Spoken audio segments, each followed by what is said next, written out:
Good morning বন্ধুরা, এর আগের ভিডিওতে তোমরা দেখেছো আমরা হাজারদুয়ারি ভ্রমণ করেছি।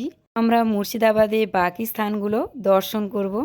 তোমরা দেখো এদিকে কত ঘোড়ার গাড়ি আর টোটো দাঁড়িয়ে রয়েছে। মুর্শিদাবাদে এসে নবাবদের সাম্রাজ্য ঘুরে দেখব আর ঘোড়ার গাড়িতে উঠবো না, এটা কখনো হয়? তাই কি না বলো বন্ধুরা? এদিকে দেখো বন্ধুরা, আমরা এখন ঘোড়ার গাড়িতে উঠছি আর আমরা 3টে ফ্যামিলি মেম্বার ছিলাম এই ঘোড়ার গাড়িতে। উঠে পড়েছি ফাইনালি, দেখতে পাচ্ছ বন্ধুরা। এদিকে দেখো বন্ধুরা, আমার ছেলে আর বাকি সবাই বসেছে আর তোমাদের দাদাভাই ছিল সামনে আর ওর পাশেই ছিলাম আমি। দেশ সাম্রাজ্য দেখতে নবাবিয়ানাভাবে ঘোড়ার গাড়িতে উঠে আমরাও টকবক করতে করতে চলেছি মুর্শিদাবাদে কাঠগোলাপ বাগান দেখতে। মুর্শিদাবাদ এমন একটি স্থান যেখানে রয়েছে অজানা ঐতিহাসিক স্থান। তার মধ্যে কিছু স্থান আমাদের মনে করিয়ে দেয় পলাশির বিশ্বাসঘাতকতার কথা।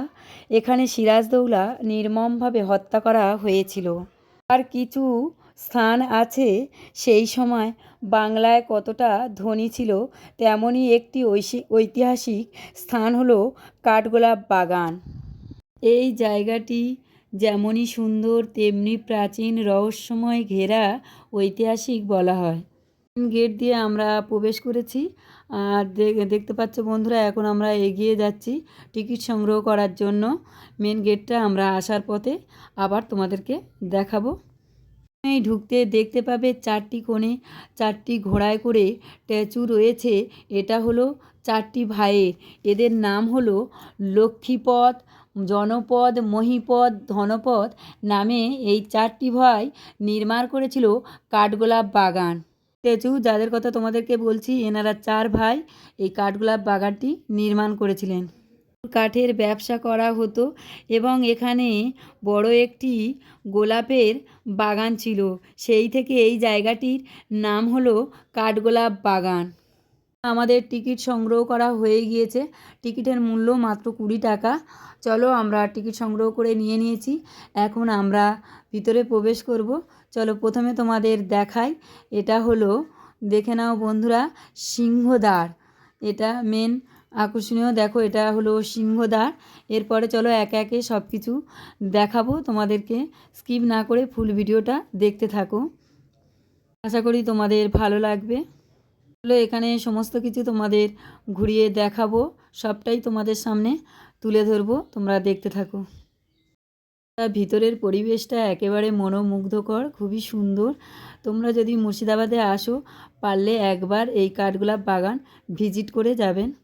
এখানে দেখো গোপন সুড়ঙ্গ পথ রয়েছে, যেটা দিয়ে জগৎ শেঠের বাড়ি যাওয়া যেত।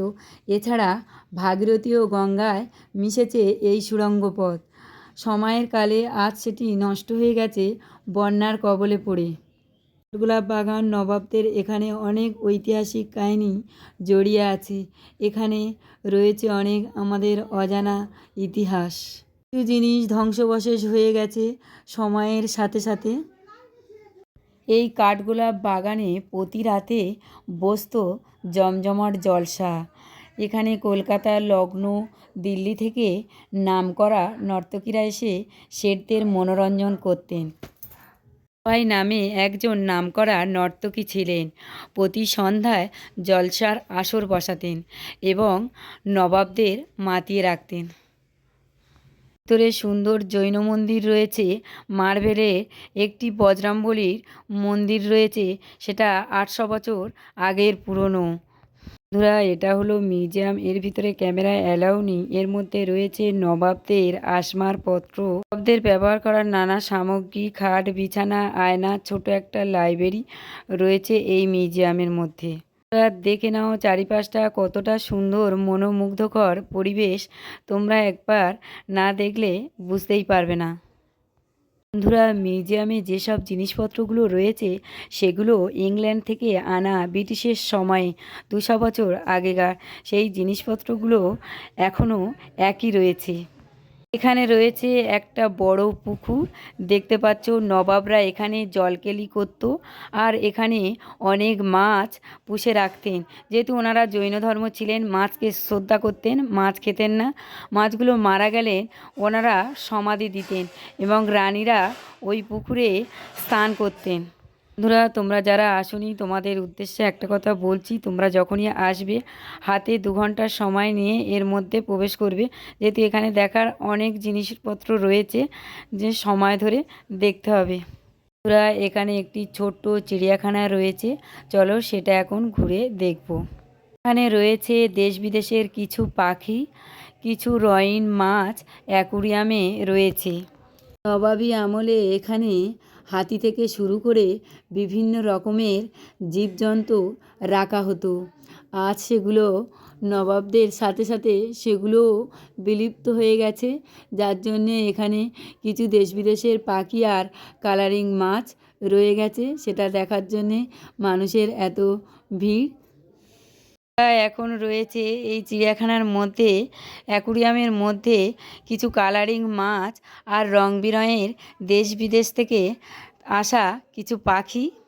এগুলো দেখে আমরা মনকে শান্ত করব, কারণ নবাবদের সাথে সাথে সব কিছু বিলুপ্ত হয়ে গেছে, তখন এখানে বিভিন্ন জীবজন্তু থাকতো। পুরা আমাদের দেখা সব কিছু কমপ্লিট, কাঠগোলাপ বাগান। আর এখানে যেহেতু ক্যামেরা অ্যালাউ নেই তাই সমস্ত কিছু তোমাদের তুলে ধরতে পারিনি, পারলে তোমরা একবার এসে ভিজিট করে যাও। ভিডিওটা কেমন লাগলো কমেন্ট করে জানাও।